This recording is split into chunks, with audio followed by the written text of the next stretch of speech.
Hey everybody, Scoutcrafty here again. It's Friday. Yes, another week has gone by. So quickly they go. It's the last weekend to work on the screwdriver if you plan on sending a photo in for the challenge. A lot of good entries. Unbelievable. Guys are really putting in the overtime on that. A couple things to talk to today. A couple show and tells we have for you today. I have to tell you, I was on my walk last night. You know, my poor man flea market walk.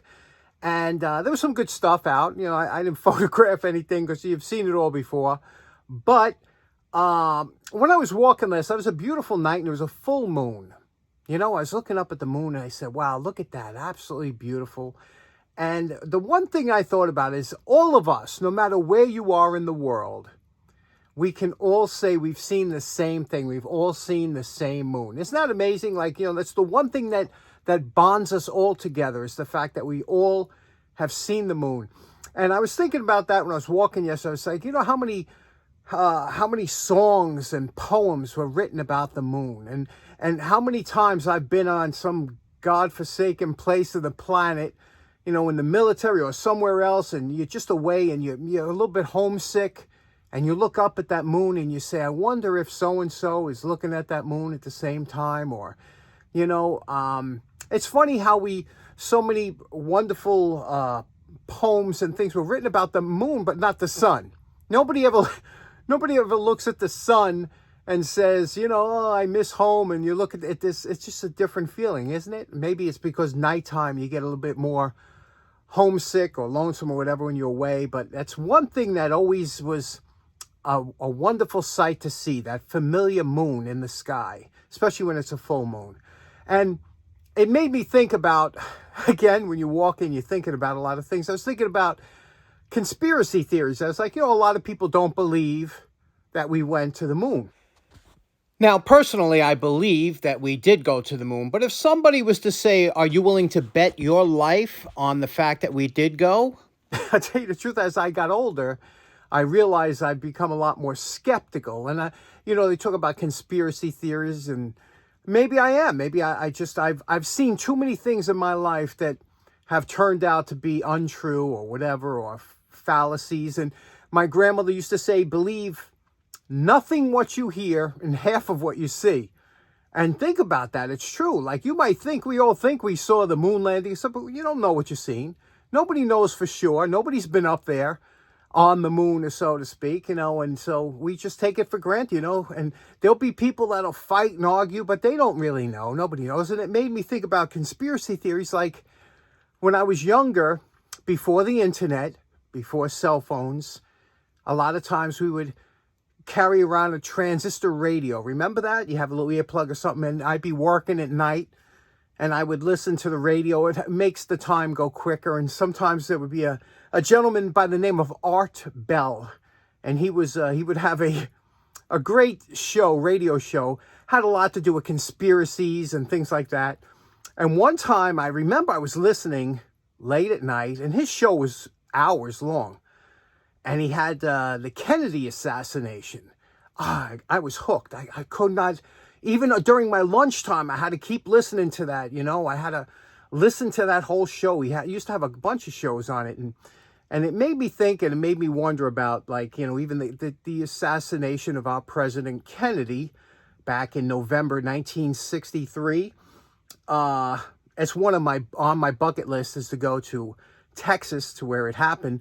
But I just wanted to know, in the comments, let me know, just because I know we all kind of think on the same lines along the channel, but let me know in the comments if you think that there was something fishy with that assassination, you know?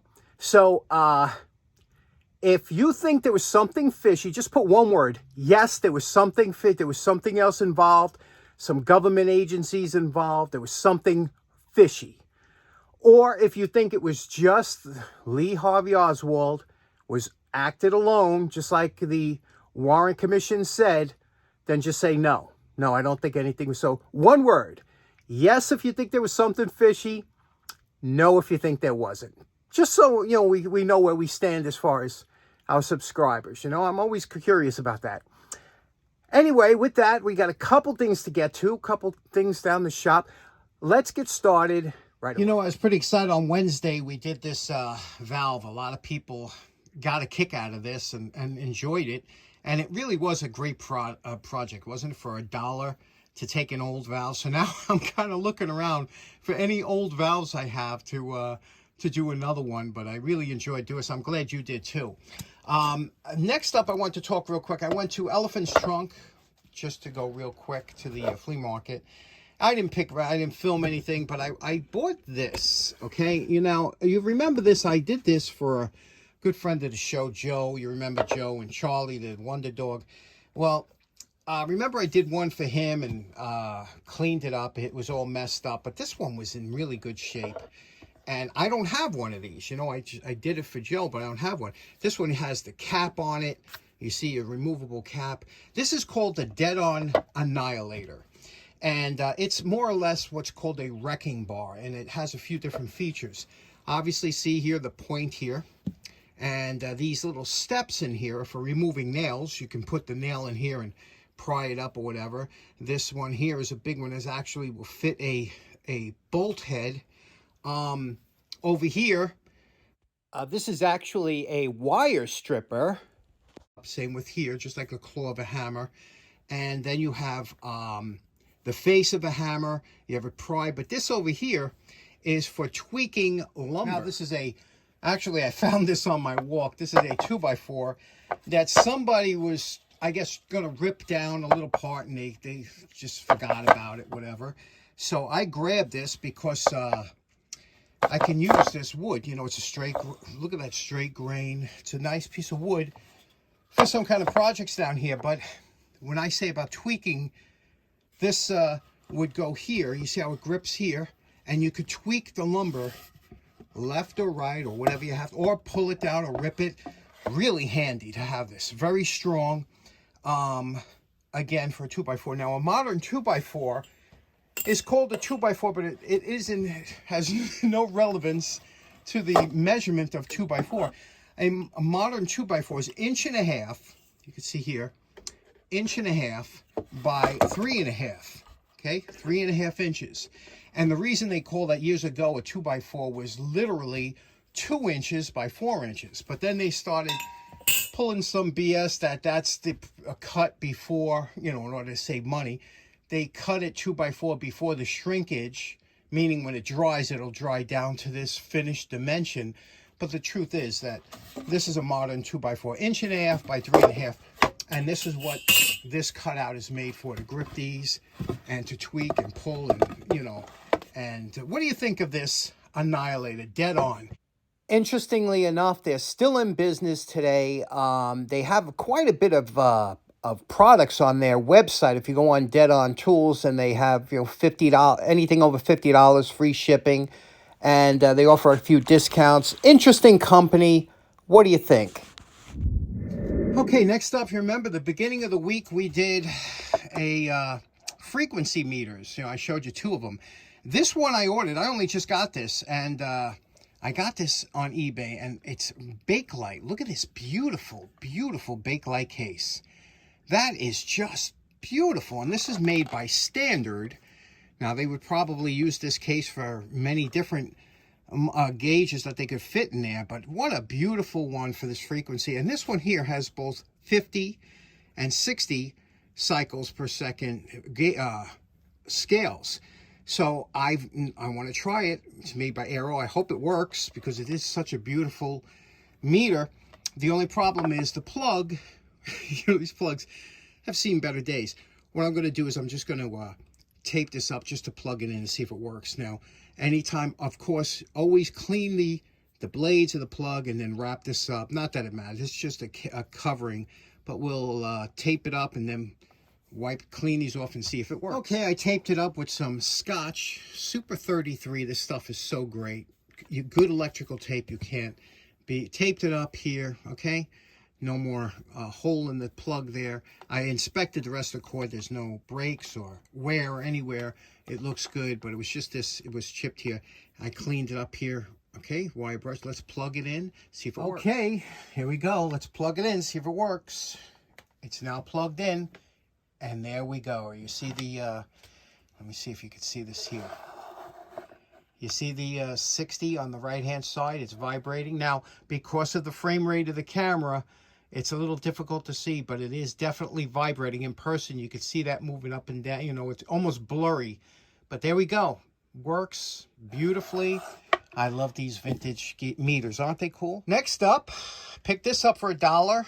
This is, you might look at it and say, well, look at this piece of junk. What is this? Well, eventually I bought this. I could use this as a knife. You know, I could grind this down into a sharp point. But when I felt it, I said, there's still teeth on there. This is a thread file. It has a 60-degree angle, which is equivalent to our thread pitch here in the United States. And I'll show you how this works in a minute. Let's clean up a little bit. Now, when you clean up, you don't want to wear any of these threads out. If there's any points or anything, you can use a piece of copper tubing and scrape out, but there's nothing really jammed in there. I'm just going to take a brass brush and go over it lightly and clean this up. I'll be right back. Okay, I used a brass wire brush and cleaned this up really good. Look at, now you could see, I hope this picks it up here. I hope it's so focused. And you could see the actual cuts in the file here, okay? And you can also feel gripping. I went over it with a little WD-40 on some paper because otherwise it'll rust up again. So I took off all of that. So WD-40, really not supposed to lubricate your files. You actually use, like chalk is good to put on. But a WD-40 also kind of acts as a cutting agent more than a lubricant. It's really not a good lubricant, but you can use it for cutting. And I'm going to show you. So wipe it clean, any of the, especially on the edges here, wipe any of that off. And I'm going to show you how this works. We're going to repair or kind of clean up the tip. Remember what this looks like, this bolt. Okay, if you had to clean this up, it chowed it up or whatever, and you can see in the back here, it's really messed up right there. It's really bad. But I'm going to show you how we can get a nut to work on here again. Okay, here we have the appropriate nut on here. You can see the nut goes on all the way up to where it's damaged here, okay? So the first thing we're going to do is we're going to clean up all the threads on the wire brush. You see that this works, it's fine up to here, and then we'll work on this area here. So let's clean up on the wire brush first. Okay, we cleaned it up on the wire brush. You see how nice that looks, threads there, okay? And again, it spins on nicely. Now, it only goes up to this point here and it locks. It can't go any further. We need it, let's say, to go down to the shoulder here. Okay, so we have to repair those threads. Now, the best way to do it is to leave the nut on the threads here, put it into the vise here. Let me show you. Now that the nut is in the vise like that, nice and tight, the nut is tight, we could spin this back and forth. Now you're going to take your thread file and you're going to run it across here at an angle, okay? Now, you'll see the threads are cut at an angle. They're not straight. They're usually at an angle, like a 10-degree angle. So you hold the file at the correct angle, and you'll give a little file, and you'll turn the nut like this, and you'll follow this through, making sure that you stay within the grooves, okay? So you start here, okay, where it's good, and you work it back and forth like this, okay? Don't worry about, I know some people's like, oh, it only cut, pull it up. You can't keep taking this off. You have to just lightly drag it back, okay? And you're going to push, cut on the push, okay? So you're lightly dragging it back, and you're going to twist this around until you get that, and you work it all the way back to you fix all the threads. Okay, after a few minutes, you could see how, now again, you're never going to get those top grooves up. They're gone. But you're making it so that that nut will find its way down to the bottom for whatever reason that you might have to. You can see here, we got it back pretty much all the way down. Now, I know some of you are saying, why don't you just run a die over it? Obviously, this is meant for when you don't have a die for that particular thread. You can use this file. Let's see if it works now and then. Okay, here we go. Put it back in here now. Now again, all right, there we go. We got to work it just a little bit there. We go all the way down to the bottom, where you want it there. That's a solid fit now. It's not going anywhere if you had to. A thread file is something that always comes in handy when you're in the field and you don't have a particular die or something that could fix the threads. You could do it by hand. Now, just keep in mind what we spoke about is this, the universal thread file, not to be confused with the box thread files that are common, that you need a specific size to do any kind of thread. That's why in the field, if you can only have one, you would have the universal. Okay, so in closing, let me tell you that file trick, fixing threads, If you learn that and you practice that, I guarantee you one day it will come in handy and it will save you. It saved me more than once, and it really comes in handy. So a good little thing to practice in the shop. Next, for tomorrow is the CAMA show, Connecticut Antique Machinery Association. Say that 3 times fast. And that's in beautiful Kent, Connecticut. So that's tomorrow and Sunday. I'll be there tomorrow. It's a great show. 357 Magda came up there last time for the show. I think it was the fall show. Fall show is always a better show, but the spring show, it's still fun. And I'll be up there tomorrow. So if you're in the area, you're going to enjoy it. It's a good show. And also, let us know in the comments as far as the Kennedy assassination goes. Put down yes, just a yes, if you think that there was somebody else involved or a government agency involved or there was something fishy. And no, if you believe the Warren Commission that Lee Harvey Oswald acted alone. Just put no if you believe that. So just a curiosity. Anyway, thanks so much for tuning in. Hope you have a great day. We'll see you again on Monday. Take care now. Bye-bye.